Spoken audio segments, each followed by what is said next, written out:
RK मुशायरा media. मैं अब निहायत ही अदब व एहतराम के साथ हमारे इलाके के मुहद्दिसे दौरा फ़क़ीहुल अस्र हज़रत अक़दस अलहाज मौलाना व मुफ्ती जसीरुद्दीन साहब बद्दज़िल्लुहुल आली शेखुल हदीस व सदरुल मुदर्रिसीन इदारा फैज़ुल क़ुरआन की खिदमत में मैं इस शेर को लेकर पहुँचने की जसारत कर रहा हूँ कि अपनी मंजिल पे पहुँचना भी खड़े रहना भी। उलमाए किराम, मेरी बात अगर आप लोगों को समझ में आ रही है, माशाल्लाह आप लोग पढ़े लिखे हैं, तो आप लोगों की दाद मेरे लिए काफ़ी है। ये आवाम को ये माना खेज जो अशआर जो है पढ़ने में आने वाला नहीं है, बस ये आवाज़ के दिल दादा है असल में।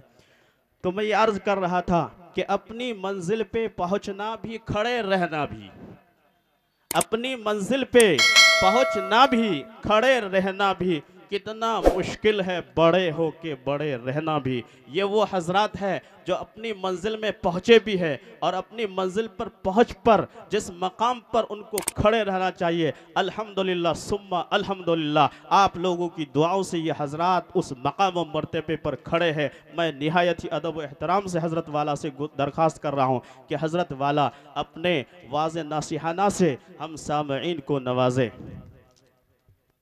अल्हम्दुलिल्लाहि नहमदुका व नस्तईनुका व नस्तगफिरुका व नुअमिनु बिका या मन ला तराहुल उयून व ला तुखालितु ज़ुनून व ला यसिफुहुल वासिफून। अल्लाहुम्मा सल्लि अला मुहम्मदिन सलातन तस्तग़रिक़ुल अद्द तुहीतु बिल हद्द, सलातन ला गायत लहा व ला इंतिहा व ला अमद लहा व ला इनक़िदा, सलातन दाइमतन बिदवामिक व अला आलिहि व अस्हाबिहि कदालिक। अम्मा बाद, अन अबी हुरैरह रज़ियल्लाहु तआला अन्हु क़ाल क़ाल नबी सल्लल्लाहु अलैहि वसल्लम अद्दुनिया मताउन व खैरु मताइद दुनिया अल मरअतु सालिहा। रवाहु मुस्लिम औ कमा क़ाल अलैहि सलातु वस्सलाम। शबनम का सुकून हो या कि परवाने की बेताबी, शबनम का सुकून हो या कि परवाने की बेताबी, अगर उड़ने की धुन होंगी तो होंगे बालों पर पैदा। इस बज़्म तमाशा का ए दिल अव्वल से यही दस्तूर रहा, इस बज़्म तमाशा का ए दिल अव्वल से यही दस्तूर रहा। दो चार मिले दो चार छूटे, दो चार आए दो चार गए। अल्लाह। मुअज़्ज़ज़ उलमाए किराम, बुजुर्गान मुहतरम, पर्दा नशी ख़वातीन, छोटा सा एक पहले एक वाक़िया बता दूं। हमें ऐसी बाबरकत मजलिसों में दिल की कैसी कैफियत बना के आना चाहिए, ये सबक देने के लिए पहले एक वाक़िया सुना दूं। वाक़िया में क्या होता है, नसीहत होती है, इबरत की बात होती है, उससे सबक लिया जाता है। बहुत से मौके पे मैं ये वाक़या सुनाया करता हूँ ताकि लोग अपने दिल की कैफियत को बदलें, अपने दिल को टटोलें। वाक़या बराए वाक़या नहीं होता है, वाक़या बराए इबरत होता है, बराए नसीहत होती है। और वाक़या सुनाने के पीछे मंशा जो है, लोगों को कुछ देना होता है। बादशाह बड़ी उम्र में साहिब औलाद हुआ, पूरे मुल्क के लोगों को इंतज़ार था बादशाह की यहाँ बच्चा पैदा हो, मगर हर चीज़ का वक्त मुतअय्यन होता है। कुल्लु शैइन मरहूनुन बिऔक़ातिही, हर चीज़ अपने वक्त पर मुतय्यन है अल्लाह ताला की कुदरत के कारखाने में, कुदरत की फैक्ट्री में। हयात व मौत वगैरह सब कुछ अपने वक्त पर मुकर्रर है। खलकना कुल्ल शैइन बिक़दर, हर चीज़ को हमने उसकी तकदीर के एतबार से पैदा किया है। बहरहाल बूढ़ा पाया बादशाह का, तब उसके यहाँ एक बच्चा पैदा हुआ। सारे लोगों को बड़ी खुशी हुई। बादशाह की खुशी में ये लोग अपनी भी खुशी का इजहार करने के लिए बादशाह से मुतालबा किया कि हम कोई खुशी की मजलिस कायम करेंगे। और मौलाना इनामुल हक साहब नक्शबंदी, उन्होंने अभी कुछ दिन पहले जो इस इलाके में तशरीफ़ लाए थे, उनका राशिया वगैरह में, वो रूस वगैरह में जो सफ़र हुआ था, उस सफ़र का एक वाक़या बयान किया। वहाँ के मुसलमान जो 100 साल पहले बड़े बड़े मदरसे थे, वहाँ बड़े बड़े मुहद्दिस तैयार हुए, लेकिन 100 साल से उन लोगों का इस्लामी रिश्ता कट गया है। वो बराए नाम मुसलमान हैं। वो लोग सुअर के गोश्त को भी हराम नहीं समझते हैं मुसलमान। स्कूल कॉलेज में पढ़ाने वाली लड़कियां मुसलमान, पढ़ने वाले बच्चे और पढ़ने वाली बच्चियां मुसलमान। अगर ऐसा लिबास टोपी वगैरह को देख लिया तो लोग आपस में कहते थे कि ये मुसलमान होगा। यानी ये लिबास आलिम उलमा का लिबास या मुसलमानों का लिबास वो देखने से दूर हो गए। वहाँ ये हालत बन गई है, अभी भी वही हालत है। तो हजरत ने वाक़या सुनाया, एक कॉलेज में जहाँ सारे बच्चे बच्चियाँ मुसलमान हैं, वहाँ जाने का प्रोग्राम हुआ। तो वहाँ के जो उस्ताद थे, जो टीचर वगैरह थे, वो अपने बच्चा और बच्चियों को लेके, जो स्टूडेंट थे और जो पढ़ने वाली बच्चियाँ थीं, सबको तैयार किया। हमारे हजरत और दूसरे जो उलमा थे उनके इस्तकबाल के लिए बाज़ाब्ता ढोल बजाकर जो इस्तकबाल करने का एक मजलिस कायम करने के लिए पूरी तैयारी कर ली।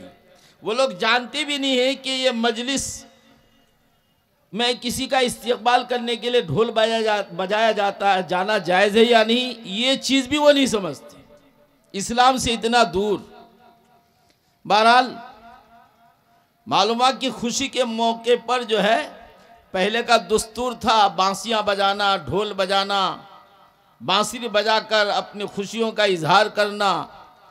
तो बादशाह के यहाँ जब बच्चा पैदा हुआ तो मुल्क के सारे लोगों ने कहा कि हम खुशी की मजलिस सजाएंगे, आप जगह मुतय्यन कीजिए। बादशाह ने कहा कोई बात नहीं, सब बांसुरियाँ बजाओ और मैं हर एक को मौका मुनासिब इनाम भी दूंगा। बादशाह की तरफ से ऐलान हो गया। और मुल्क में बांसुरी बजाने वाली एक अलग जमात होती है, वो लोग अपनी बांसुरियों से मजलिस को जो है, मजलिस को झुमा देते हैं। जैसे हमारे कभी कोई शायर जो है वो ऐसी नात पढ़ते हैं कि मजलिस झूम जाती है, सारे झूम जाते हैं। हमें समझ में आए ना आए वो अलग बात है, लेकिन आवाज़ पर जो हम मतवाले हो जाते हैं, हम झूम जाते हैं। तो बांसुरी की आवाज़ तो वो भी तो शैतान की आवाज़ है, वो उसमें तो आदमी और झूमता है। बांसुरी जो है वह शैतान की आवाज़ हुआ करती है, उसमें आदमी झूमता ही है, मतवाले हो जाते हैं। दरबार सजाया गया, बादशाह आया, अपने शाही दरबार में बैठा। अब सब खुशी की मजलिस में वो बांसियाँ बजाना शुरू हो गया। लेकिन एक औरत समझदार थी, उसका शौहर थोड़ा सा कम अकल था। उस औरत ने अपने शौहर को सिखाया कि देखो, बादशाह की तरफ से कभी कोई इनाम मिल जाए ना, तो वो तो जैसा बादशाह वैसे बड़ा इनाम होगा। हो सकता है कि तुम्हारी बांसुरी बजाना बादशाह को भा जाए और पसंद आ जाए और सबसे बड़े इनाम का हकदार तुम ही हो जाओ। शौहर ने कहा मैंने ज़िंदगी में कभी बांसुरी मुंह में लगाई भी नहीं, मुझको बांसुरी बजाना आता भी नहीं है, हमारे यहाँ बांसुरी का कोई नज़्म भी नहीं है। बीवी ने कहा मैं इंतज़ाम करके देती हूँ। वो कहीं से इंतज़ाम वगैरह करके जो है टूटी फूटी एक बांसुरी ला के शौहर को दे दिया, जो है बजती भी नहीं थी। वो बांसुरी लेके जो है महफिल में हाजिर। उसके दिल में डर है कि सब लोग बांसुरी बजाएंगे, सबकी बांसुरियाँ बजेंगी, अब मेरी बांसुरी बजेगी नहीं और राज फाश हो जाए तो पता नहीं क्या होगा। वो एक दिल का डर लेके सबसे ज्यादा नाचना कूदना वही कर रहा है, सबसे ज्यादा उठपटांग नाचना कूदना डर के मारे, ताकि बाद में ये पूछा ना जाए कि मेरी बांसुरी बजती या नहीं, मैं बजाना जानता हूं या नहीं। सबसे ज्यादा मेहनत दिखाया, सबसे ज्यादा दिल में खौफ, दिल में खशियत, दिल में एक जज्बा कुढ़न, वो दिखा बादशाह को दिखाने के लिए ऐसा करना शुरू कर दिया। बांसुरी सबकी बज रही है, बादशाह अपने दरबार से ऊंचाई में अपने जो है मसनद से मसनद शाही से देखते हुए सबको मुशाहदा कर रहा है, लेकिन उसकी निगाह उसी बेचारे के ऊपर जम गई। मजलिस खत्म हो गई, सबके लिए इनाम का ऐलान किया, लेकिन सबसे बड़े इनाम का ऐलान उसी के लिए कर दिया। अब दूसरे बड़ी बड़ी बांसुरी वालों को बड़ा ताज्जुब हुआ, उनको बर्दाश्त नहीं हुआ, बादशाह से शिकायत कर दी। बादशाह सलामत, ये क्या इंसाफ हुआ, आपने बड़े इनाम का ऐलान इसके लिए कर दिया, इसको तो बांसुरी बजाना आती भी नहीं है, इसकी बांसुरी बजती भी नहीं है। बोला ऐसी बात है क्या? बोला हाँ ऐसी बात है, आप उसको बुलाइए, हमारी बांसुरी हमको कहिए हम कैसे बजाते हैं और हमारी बांसुरी की आवाज़ कैसी होती है, आप उसको भी बुलाइए, उसकी बांसुरी आप सुनिए, उसका बजाना सुनिए।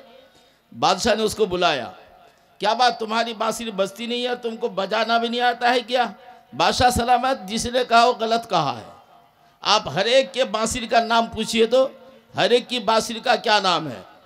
चुनांचे हर एक से पूछा, किसी ने कहा मेरी बांसुरी का नाम है मैना, किसी ने कहा मेरी बांसुरी का नाम है बुलबुल, किसी ने कहा मेरी बांसुरी का नाम है तोता, यानी और किसी ने कहा मेरी बांसुरी का नाम है फला परिंदा फला परिंदा।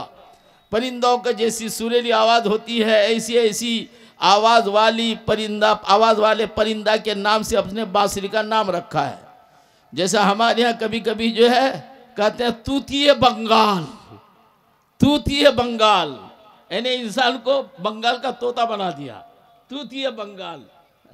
बहरहाल बादशाह सलामत से कहा कि आप मुझको पूछिए कि मेरी बांसुरी का क्या नाम है। बादशाह ने कहा अच्छा तुम्हारी बांसुरी का क्या नाम है? इसने कहा मेरी बांसुरी का नाम है शामिल। तो ठीक है बजाओ, तुम्हारी बांसुरी का नाम है शामिल तो बजाओ। कहने का बादशाह सलामत आप समझ नहीं रहे हैं, मेरी बांसुरी का नाम ही है शामिल, वो शामिल में बजेगी, सबको कहिए सबकी बांसुरी बजेगी तो मेरी बजेगी, और अगर अकेले बजाने के लिए कहें तो शामिल बांसुरी अकेले कैसे बजेगी, वो अकेले नहीं बजेगी, वो शामिल ही में बजेगी। सबको कहिए फिर देखिए मेरी बांसुरी किस तरह बजती है। बादशाह इसकी बात पर और ताज्जुब किया, सबसे बड़े इनाम का मुस्तहिक हो गया। ये तो हुआ वाक़या, लेकिन वह इनाम का मुस्तहिक क्यों हुआ? सबसे ज्यादा वह इनाम का मुस्तहिक इसलिए हुआ कि औरों के दिल में कोई खौफ नहीं था बादशाह का, इसके दिल में बादशाह की अजमत का, अपनी राज के खुल जाने का खौफ था। उस खौफ और खशियत के आलम में वो अपने आप को एकदम हाजिर बादशाह की अजमत को दिल में इस्तेहजार करके, हम कहते हैं ना कि नमाज खुशू खुजू के साथ पढ़ना चाहिए, ये समझना चाहिए अंताबुदल्लाह कान्नका तरा फइल्लम तकुन तरा फइन्हु यराक, हदीस में है अल्लाह की इबादत ऐसी करो जैसा कि तुम अल्लाह को देखते हो। अगर ये तसव्वुर नहीं कायम कर सकते तो कम से कम ये इस्तेहदार हो कि अल्लाह तुमको देख रहा है, अल्लाह तुमको देख रहा है।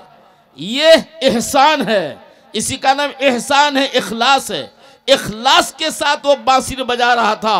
वो बांसुरी बजाते हुए उसके दिल में ये खौफ था कि बादशाह को मैं सामने पाया हूँ और बादशाह मेरी नक्ल हरकत को देख रहा है, मैं थोड़ी सी गड़बड़ करूँ तो हो सकता है बांसुरी बजाना बादशाह को पसंद ना आए।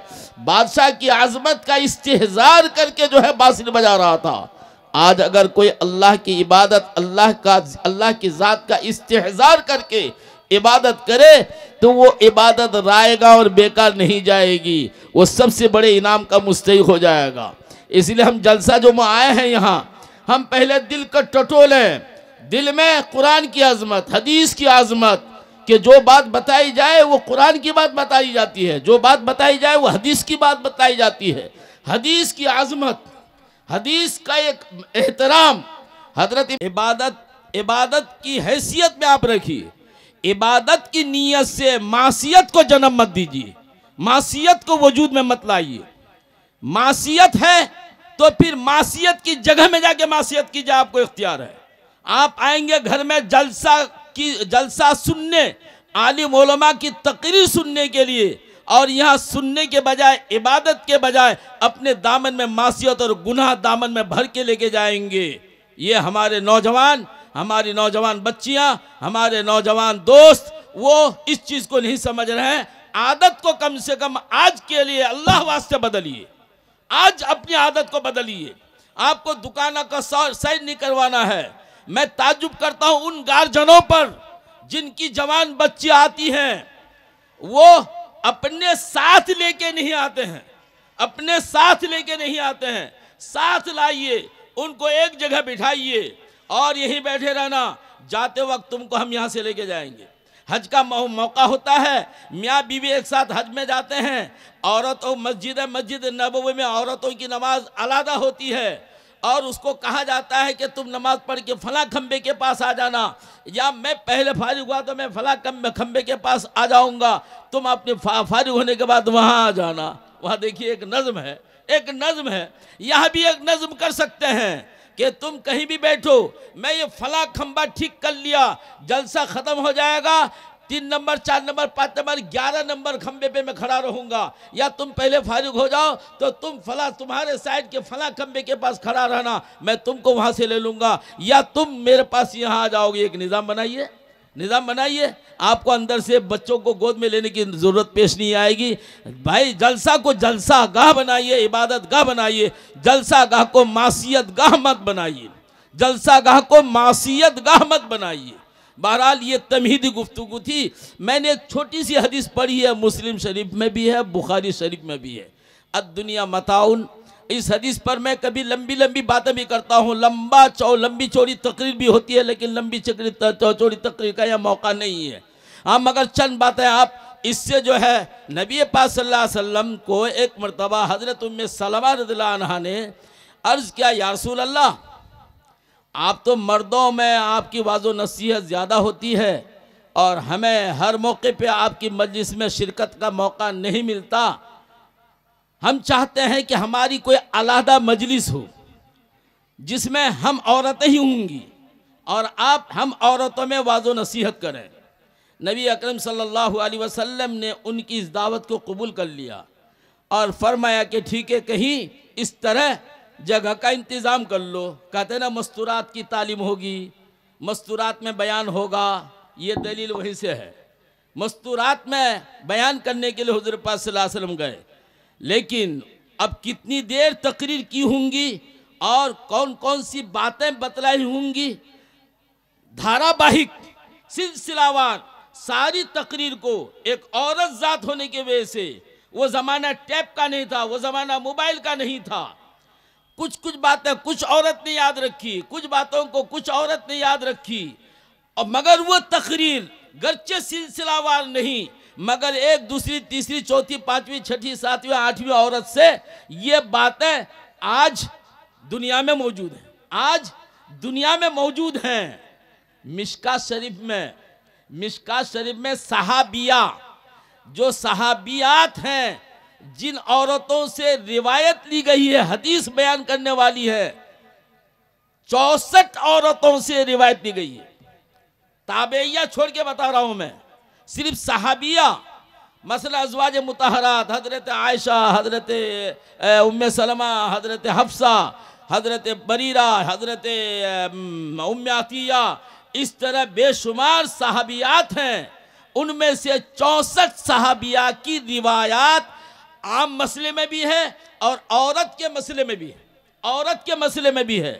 औरतों के मसाइल ज़्यादा तौर पर हज़रत मैमूना, कभी हज़रत आयशा, कभी हज़रत हफ्सा, ये औरतों से मुताल्लिक मसाइल को ये लोग हदीस की किताबों में मौजूद है। ये हज़रात अज़वाज मुतहरात और भी औरतें बयान क्या करती थी। साहबियात में हज़रत उम्मे अतिया मुफ्तिया थी, मुफ्तिया फतवा देने वाली। हज़रत आयशा फतवा देने वाली थी। हज़रत आयशा कभी कभी किसी हदीस का इस्लाह कर देती थी। कोई अगर बयान करते हुए तेज़ी के साथ बयान करता था तो हज़रत अबू हुरैरा, हज़रत आयशा चले जाने के बाद, उस बयान करने वाले के चले जाने के बाद बोलती थी ये तो अच्छा नहीं किया। हुज़ूर पाक सल्लल्लाहु अलैहि वसल्लम तो इस तरह जो है तेज़ी के साथ बात नहीं करते। आप तो इस तरह बात करके हरफन एक एक कलेमा, एक एक हर्फ को अगर कोई गिनना चाहे तो एक एक कलेमा, एक एक हर्फ को गिन सकता था। इतना ठहर ठहर के बात करते थे। हज़रत आयशा रज़ियल्लाहु अन्हा अपने हुजरे में थी और हज़रत अबू हुरैरा मिट्टी की दीवार, बाहर से दीवार में टेक लगाकर मिसवाक कर रहे थे। मिसवाक दांतों में खड़खड़ाने की आवाज़ भी पहुंच रही थी हज़रत आयशा के पास। और हज़रत अबू हुरैरा तेज़ी के साथ तेज़ मरहले में हदीसें सुना रहे थे। हज़रत आयशा मिसवाक कर रही थी और इतने में हदीस जल्दी जल्दी सुनाकर हज़रत अबू हुरैरा चले गए। हज़रत आयशा ने सोचा था कि मैं उसको टोकूंगा, मगर उससे पहले ही हज़रत अबू हुरैरा वहाँ से रवाना हो चुके थे। फिर हज़रत आयशा ने बतलाया कि नबी पाक सल्लल्लाहु अलैहि वसल्लम इस तरह बात नहीं करते थे, सरदे हदीस करते थे। एक एक बात को ठहर करके बतलाते थे। अगर कोई हरफन कलेमा एक एक बात गिनना चाहे तो गिन सकते थे। ये हदीस कहाँ से मिली? हज़रत आयशा से। इस तरह मैं आपको बताया कि 64 साहबियात की रिवायात हैं।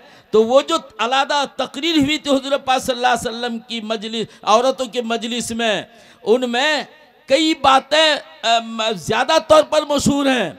उनमें से एक बात यही है जो मैंने हदीस के तौर पर पढ़ा है, अद्दुनिया मताउन व खैर मताइद दुनिया। आपकी उस तकरीर में यह बात भी हुई थी और उस तकरीर में यह बात और हुई थी। क्या बात?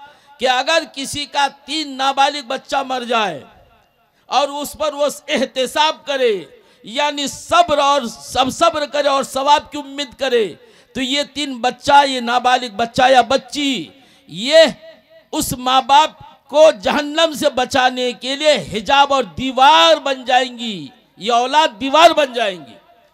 तो अब वहाँ किसी औरत ने पूछा अगर किसी का 1-2 ही बच्चा इंतकाल करे तो बुखारी और मुस्लिम में है कि हुजूर ने फरमाया हाँ, अगर नाबालिगी में 2 बच्चा किसी का, या 2 बच्ची या 1 बच्चा बच्ची, यानी 2 औलाद में 2 नाबालिग में किसी का इंतकाल किया तो ये 2 भी जहन्नम से बचाने के लिए, बशर्ते कि वो मुसलमान हो, मुसलमान माँ बाप को जहन्नम से बचाने के लिए ये 2 बच्चे दीवार बन जाएंगे, हिजाब बन जाएंगे। और तिरमिज़ी और इब्न माजा में है, उसमें यह भी है कि एक औरत ने सवाल किया, या रसूलल्लाह अगर किसी का एक ही बच्चा मर जाए तो बुखारी और मुस्लिम में तो एक बच्चे का तज़किरा नहीं है, लेकिन तिरमिज़ी और इब्न माजा में एक बच्चे का भी तज़किरा है कि उस मजलिस में एक औरत ने सोचा कि मेरा तो एक ही बच्चा मरा है बचपने में, तो क्या अगर वो 2 और 3 बच्चा अगर जहन्नम से बचाने के लिए आड़ाल बन जाए, हिजाब बन जाए, दीवार बन जाए, तो क्या एक बच्चा जो है दीवार बनने वाला नहीं होगा? उसने झट से सवाल किया, रसूलल्लाह अगर किसी का एक बच्चा मर जाए तो फरमाया कि एक बच्चा भी मर जाए तो भी ये माँ बाप को जहन्नम से बचाने के लिए दीवार बनने वाला बच्चा होगा, दीवार बनने वाली बच्ची होगी। अब ये तकरीर तो हमने कर दिया। अब एक बूढ़ा बूढ़ी, उसकी कोई बच्चा बच्ची बचपन में इंतकाल हुआ नहीं, वो एक नाबालिग छोटा सा बच्चा था।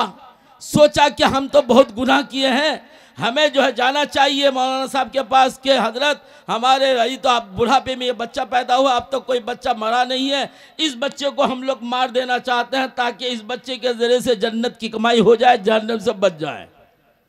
ये मौलाना साहब के बच्चा के लेके आ गए। मौलाना साहब ने समझा उल्टो बुझलो राम, यानी राम जो उल्टा बुझा राम का एक वाकया है। एक धोबी जो है वो हमेशा सर पे कपड़े का गट्ठल लेके जाता था, तो वो दुआ करता था अल्लाह गधा दिला दे, अल्लाह गधा दिला दे, अल्लाह गधा दिला दे। वो अपने राम से दुआ करता था। एक दिन चुनांचे उस देश का राजा गाभिन जो है गधी को लेके जा रहा था, रास्ते में बच्चा दे दिया। अब वो राजा गधा के बच्चा को क्या करेगा, उस धोबी को कहा, ए धोबी ले ये बच्चा मैं कैसे ले जाऊं, ले कंधे पे लाद के बच्चा को धोबी ले जाने लगा और कहने लगा, उल्टे बुझले राम, मैं तो तेरे से दुआ करता था ये कि गधा ऐसा मिले जिस पर मैं सवार हो जाऊं, और तूने गधा तो दिया जरूर, मगर ऐसा गधा दिया कि मेरे घर पर सवार हो गया। ये है उल्टो बुझलो राम का वाकया। अब वो मौलवी साहब के पास बच्चा लाया, मौलवी साहब समझ गए कि ठीक है, तुम अच्छे बच्चा को मारोगे ना तो तकलीफ होगी, मैं मारूंगा। ठीक है, बच्चा हवाले करके चला गया। अब वो समझा कि हम तो जन्नत हमको मिलेगी। ये बच्चे को मौलवी साहब ने पढ़ाया लिखाया, बड़ा आलिम बनाया। ये आलिम बन के उसी गांव में जो है वो बच्चा बूढ़ा अभी जिंदा था, उसमें जाकर उलमा की फजीलत पर तकरीर की। अगर कोई अपने बच्चा को आलिम बनाए, वो आलिम अपने खानदान के 100 आदमियों के लिए सिफारिश करेगा, 100 आदमियों के लिए सिफारिश करेगा। एक हाफिज अपने खानदान के 10 आदमियों के लिए सिफारिश करेगा, मगर एक आलिम अपने खानदान के 100 आदमियों के लिए सिफारिश करेगा। ऐसा 100 आदमी जो अपने जुर्म और गुनाह की वजह से इस बात का मुस्तहिक हो चुका होगा कि वो जहन्नम में जाए, ऐसे 100 आदमियों के लिए वो सिफारिश करने वाला हो जाएगा। ये तकरीर किया वही बच्चा बड़ा होकर आलिम बनकर। अब वो बूढ़ा बूढ़ी आ गया और मौलवी साहब से झगड़ा करने लगा, कहने लगा आपने बड़ा नुकसान किया, हम उस बच्चों को अगर आलिम बनाते तो सिर्फ हम ही जन्नत में नहीं जाते, हमारे ख़ानदान का 100 आदमी जन्नत में जाते। तो मौलवी साहब जो हंस के कहने लगा, वो बच्चा को मैं मारा नहीं था, वो बच्चा को मैंने आलिम बनाया, तुम्हारे गांव में तकरीर करने के लिए भेजा था। बहरहाल एक वाक़या हुआ। तो मैं तो ये बता रहा था कि हज़रत उम्मे सलमा ने जो दावत दी थी हुज़ूर पाक सल्लल्लाहु अलैहि वसल्लम को, उन तकरीरों में एक बात यही थी, किसी का 3 बच्चा, 2 बच्चा, 1 बच्चा। उनमें एक बात ये थी जो मैंने हदीस में पढ़ी है, अद्दुनिया मताउन व खैरु मताइद दुनिया अलमरअतुस सालिहा। दुनिया एक साजो सामान है, साजो सामान, और साजो सामान में बेहतरीन साजो सामान पाक दामन नेक सालिहा औरत है। पाक दामन नेक सालिहा औरत है, अलमरअतुस सालिहा, सालिहा औरत है, नेक औरत। अब कहेंगे कि औरतों को सामान बताया गया, नहीं, जैसे सामान मर्द औरत के लिए तो औरत भी मर्द के लिए सामान, एक दूसरे को, हुन्ना लिबासुल लकुम अंतुम लिबासुल हुन्ना, औरतें तुम्हारे लिबास और तुम उनके लिए लिबास हो, तुम उनके लिए लिबास हो। हजरत अंजशा, बुखारी मुस्लिम में हदीस है, वो जो है ऊँट चलाया जाता है सफ़र में, तो एक हुदी होती है, ऊँट के लिए गान गाया जाता है। तो हजरत अंजशा बहुत मशहूर थे। वो जब ऊँट क्या कहते हैं कि ऊँट को रात में चलाने के लिए गान का सुर पकड़ते, नाद पढ़ते, तो ऊँट जो है चूँकि रेगिस्तान का ट्रेन है, रेगिस्तान का जहाज़ है, रेगिस्तान में बालू में जो है ऊँट बहुत ज़्यादा तेज़ चलने वाला है। नबी पाक सल्लल्लाहु अलैहि वसल्लम देखा कि ये अंजशा नाद पढ़ना शुरू कर दिया है और ऊँट जो है झूम झूम के चल रहा है तेज़ी के साथ, और ऊँटों पर अज़वाज मुतहरात और औरतें बैठी हुई हैं। तो नबी पाक सल्लल्लाहु अलैहि वसल्लम फरमाए, अंजशा थोड़ा सा संभल के शीशियों का ख्याल करो, शीशियों की रियायत करो। औरतों को शीशी कहा, औरतों को शीशी के साथ तशबीह दिया।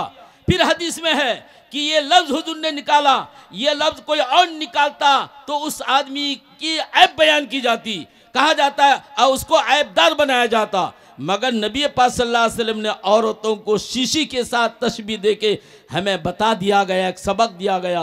औरतों का दिल बड़ा नरम होता है, इनका दिल पिघलता है, इनको जैसा आप अच्छा बर्ताव लेके चलेंगे तो आपके साथ बेहतरीन बर्ताव करने वाली होगी, इल्ला माशाअल्लाह, वरना 90% 98% औरतें वो शीशियों के माने नरम दिल होती हैं। इनके सामने नरमी की बात करो, इंशाअल्लाह इनका दिल जल्दी से पिघलने वाला होगा। मगर आके जलसा में बैठे तब ना, वो तो सैर व तफरी में हमारे नौजवान बच्चियाँ फिर रही हैं, यहाँ के बैठे उनको कुछ जो है काम की बात मिलेगी। बहरहाल दुनिया एक बेहतरीन साजो सामान में बेहतरीन साजो सामान सालिहा औरत। सालिहा किसको कहेंगे? अब सालिहा 2 किस्म की औरत हैं, एक शादीशुदा और एक गैर शादीशुदा। शादीशुदा के सालिहा बनने की अलामत क्या है और गैर शादीशुदा के सालिहा बनने की अलामत क्या है, दोनों के लिए 2 दलील बयान करता हूँ। हजरत आयशा रज़ियल्लाहु अन्हा का वाक़या अबू दाऊद शरीफ में है।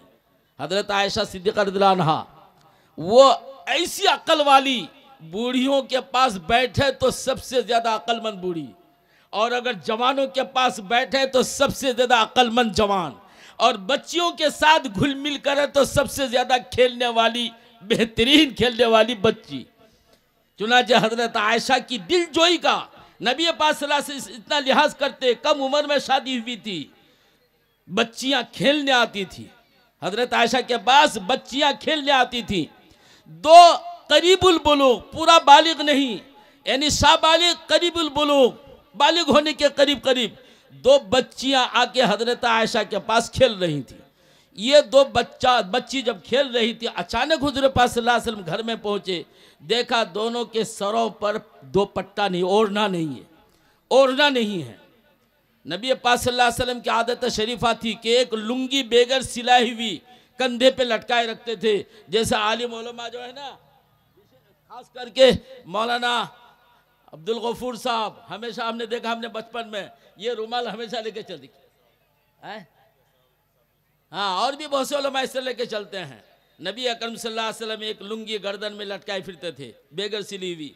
जल्दी से लुंगी को उतारा, बीच से चीरा, चीर के दो हिस्सा किया, हजरत आयशा के सामने फेंक के कहा कि जल्दी से इन दोनों बच्चियों को कहो कि ये सर ढक लें, ये सर ढक लें, चूंकि अब करीबुल बुलूग हो गई हैं। ये है हिजाब, ये है पर्दा। हालांकि बालिगा नहीं है, करीबुल बुलूग हैं। हाँ, लामाला वो शहवत वाली, उसको देख के शहवत भड़क सकती है। नबी पाक सल्लल्लाहु अलैहि वसल्लम ने पर्दा सिखा दिया, पर्दा सिखा दिया।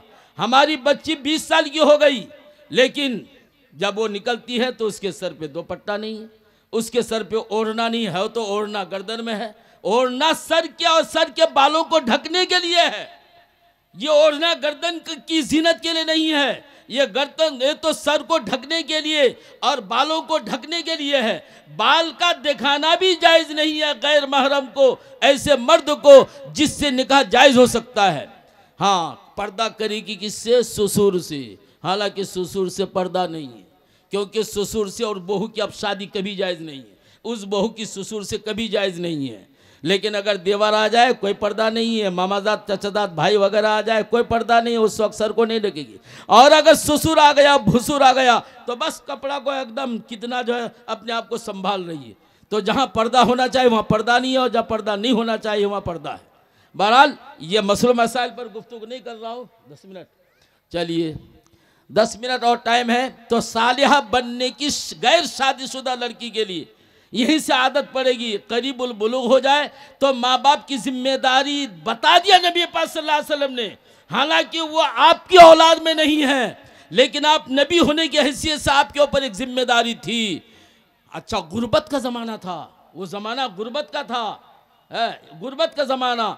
एक ही कपड़ा जो है, एक ही कपड़ा, उसी को धोना सुखाना, उसी के साथ नमाज पढ़ना, और शर्म की कोई बात नहीं।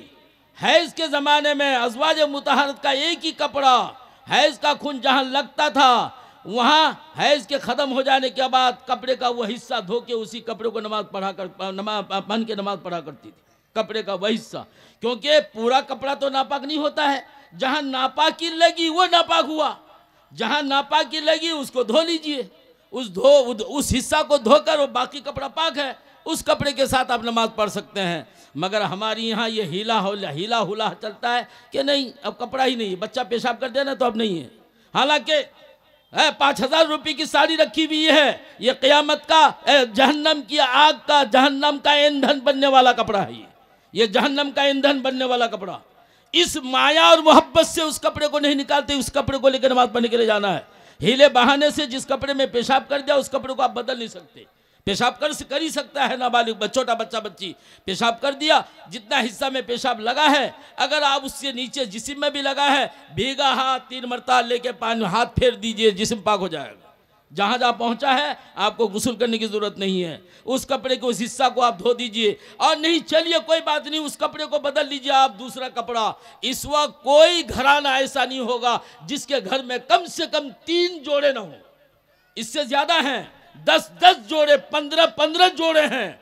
लेकिन मैं कम से कम बताया, गरीब से गरीब घराने की औरतों में कम से कम 3 जोड़ा तो है ही। अब ये 1 जोड़ा रखा है, और ये जोड़ा जो है क्या तो कहते हैं जहन्नम का ईंधन बनने वाला है। अल्लाह के यहाँ हिला नहीं चलेगा, ये हिला चलने वाला नहीं है। बहरहाल तो सालिहा बनने के लिए ये गैर शादीशुदा औरत के लिए हुआ। अब शादीशुदा औरत के लिए बहुत सारी अलामतें हैं, उनमें से एक अलामत सिर्फ बतला के अपनी बात ख़त्म करता हूँ। क्या है? गमज़दा शौहर किसी गम में मुब्तला हुआ किसी भी वजह से, चाहे अपनी गलती से वो कुछ जो है चोट खा गया। अब वो चोट खा के घर में आया, बीबी को पहले से मालूम है कि चोट खाया है अपनी गलती से, कोई जो है गम और सदमा उसको पहुंचा अपनी गलती से। बीवी के पास पहुंचा तो बीवी ने लताड़ना शुरू कर दिया। क्यों गए जुआ खेलने के लिए? क्यों गए वहाँ क़िमार खेलने के लिए, जुआ खेलने के लिए? मैं इतनी समझाती हूँ इतनी समझाती हूँ, बाद में बात नहीं मानते। ये काम नहीं है, उसको आप अच्छी तरह बिठाइए, तो उसको तसल्ली दीजिए। तसल्ली देने वाली बीवी के सालिहा होने की अलामतों में से एक अलामत, जो गमज़दा बीवी को तसल्ली दिलाएगी देगी, उसके सालिह और नेक बनने में उसकी एक अलामत ये है। दलील देता हूँ, हज़रत खदीजा रज़ियल्लाहु अन्हा नबी पाक सल्लल्लाहु अलैहि वसल्लम गारे हिरा से वही लेकर आए, हाँपते काँपते फरमाया ज़म्मिलूनी ज़म्मिलूनी ज़म्मिलूनी, जल्दी से मुझको जो कमले उड़ा दो, कमले उड़ा दिया गया। और फिर थोड़ी देर बाद तसल्ली हुई तो फरमाया लक़द खशित अला नफ्सी, मुझको अपनी जान का खौफ होने लगा। हज़रत आयशा ने फरमाया कल्ला वल्लाहि ला युख़ज़ीक अल्लाह, हरगिज़ नहीं, अल्लाह आपको रुसवा और ज़लील नहीं करेगा। आप इन्नका लतसिल रहमा व तहमिल कल्ला व तक्सिबुल मादूमा व तक़री ज़ैफ़ा व तुईनु अला नवाइबिल हक़, 5 अच्छी खसलत जो किसी एक नबी के अंदर हो, वो ऐसी खसलत के गैर नबी के अंदर वो खसलत हो ही नहीं सकती। ऐसी 5 खसलत हज़रत आयशा हज़रत खदीजा ने मुशाहदा किया था, तजर्बा किया था, हज़रत नबी पाक सल्लल्लाहु अलैहि वसल्लम की ज़िंदगी से सबक हासिल किया था।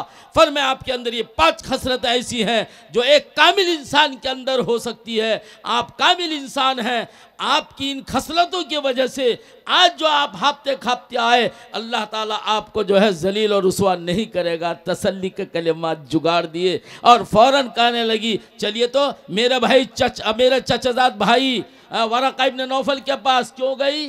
तसल्ली दिलाने के लिए। यहाँ से मुहद्दिस ने मसला बयान किया कि गमज़दा फ़िक्रमंद शौहर, चोट खाया हुआ शौहर, उसकी तसल्ली दिलाना औरत के सालिहा बनने की एक अलामतों में से एक अलामत है। और बहुत सारी अलामतें हैं। वक्त चूँकि ख़त्म हो गया है, हमारे अल्हम्दुलिल्लाह अच्छे मुक़र्रिर, हमारे सर का पगड़ी कहिए, समझे नहीं, आँखों का ठंडक कहिए, ऐसे उलमा आज जलसा में आप पा रहे हैं, इनकी हमें कदर करनी है। मटर गश्ती छोड़िए नौजवान भाइयों, कब पता नहीं सांस बंद हो जाए। हालात बड़े ख़राब हैं, हालात मुल्क के अच्छे नहीं हैं। अपने को सुधारने की कोशिश कीजिए। हमारी जवान बच्चियाँ, अपने को आप अपने को सुधारने की कोशिश कीजिए।